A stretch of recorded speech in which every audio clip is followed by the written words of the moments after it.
Lee, welcome back to Doncaster Rovers. How pleased are you to make your return? I'm absolutely delighted. When I got the phone call off Grant, off the gaffer, having been here before, it was a no-brainer for me, really. I thought it's a really good opportunity to work with Grant and Cliff again. And, I think that the club suits what they're about, and I think it can be a successful season. It was a successful season that last time that you were all here together. Yeah, it was very, very good, culminating in that game down at Charlton. I'm sure the supporters remember it, but it was a season where I think that we went beyond expectation, and everyone was pulling in the same direction. Everyone was in the boat, rowing the same way. When you get that, you can achieve stuff. How much have you kind of progressed yourself in a coaching capacity in these last few years? Since then? I've been doing all sorts of coaching. I've been at Mansfield as assistant manager with John Dempster. Then obviously COVID kicked in.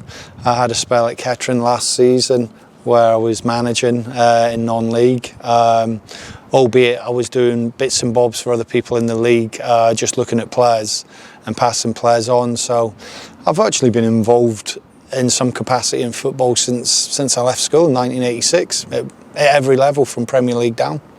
What can you tell us about this role that you're going to be fulfilling here? Well, it's a similar role to the last one, which is a dual role where on the grass, when needed with the gaffer and Cliffy, and working with the strikers mainly, taking them after training. I remember the last time I was here, I was working closely with Malik, Sads, John Marquise, and I'd do their clips individually.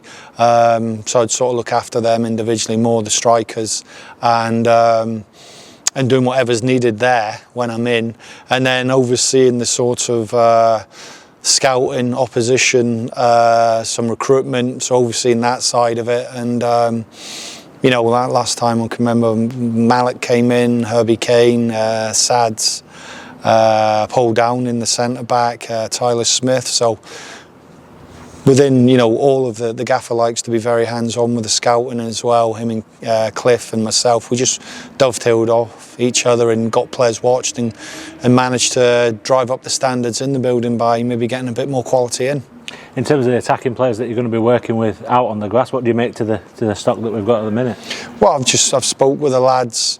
And what I tend to do is I tend to make a few notes. I like to jot stuff down so I can remind myself, and I work to a sort of plan where what is their personal development that's going to help the team.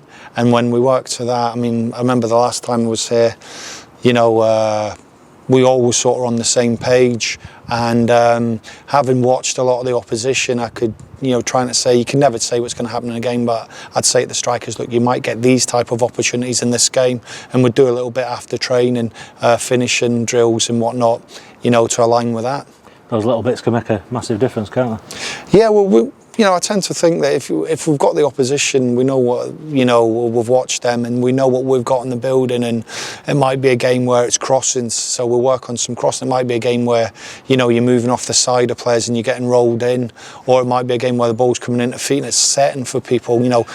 Sometimes you look at a game and think, yeah, that's where we'll get opportunities, and then we'll just bleed it into the training that week and do a bit of individual one-to-one sessions where, we're working on that because we think you might get that chance on Saturday. The gaffer's made it clear what the goals are this season, fighting up at the top end of this division. How excited are you for what's going to pan out over the next year or so? Oh, very much so. I think you can tell, speaking with people, I can actually, speaking with people at the training ground, around the building here, I think people think this could be a good season. We think let's just get pre-season done properly, thinking shorter term, but the long-term goal is I think we can be in and about it at the end of the season.